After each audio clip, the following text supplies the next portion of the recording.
Treasure Map versus Boa Hancock and Nami for the Super Evolution.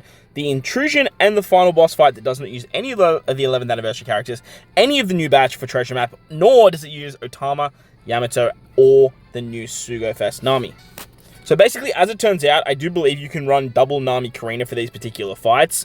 Without using an ace friend captain, it is a little bit challenging, but it's definitely still doable. On turn 2, you can still use the super swap of one of your Nami Karinas, use the special of Karina to rotate the block orbs into G, remove the attack down, and then you will give yourself an orb buff. Now, with that, you can basically switch with Sabo Koala as well. That's going to give you color affinity, depending on what color stage 2 actually is. You can then throw out like a Sanji and Frankie special for some chain boundary on stage 2 here.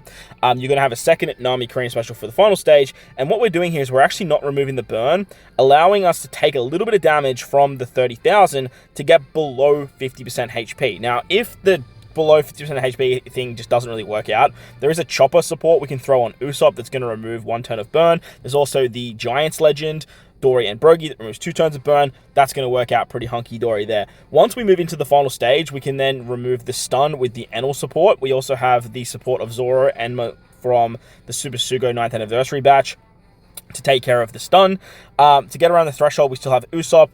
The only thing that we're missing here is the territory from Ace, which we would obviously override on turn 2. So, provided the damage is enough, we should be fine. But we do have a little bit of leeway. We can just remove that Boa unit there. She's realistically not doing anything for the squad, but she is a free Spirit Cerebral character, so she's actually getting a massive color affinity boost. She's getting the orb boost from the Vivi support. Sabo Koala giving her an attack boost. She gets the set target. She basically has everything working for her under the sun. Moving to the Intrusion fight now. This one is actually a little bit more challenging without Ace, and it's all going to be dependent on how much damage we can do on stage 2. There's going to be 4 turns of burn, which is very, very frustrating to deal with, but the resilience is the big one. On turn 2, we can remove the bind with Frankie and Sanji. We have the Robin support for some resilience removal. We can use one of our Nami Karinas, preferably the friend captain Nami, to remove some resilience and remove the barrier for 7 million damage. We have the cooldowns thanks to Carrot Wanda and their attack and orb boost with the super, well, Nami gets the attack boost too, but you get the orb buff there, and you should be able to take down this particular stage,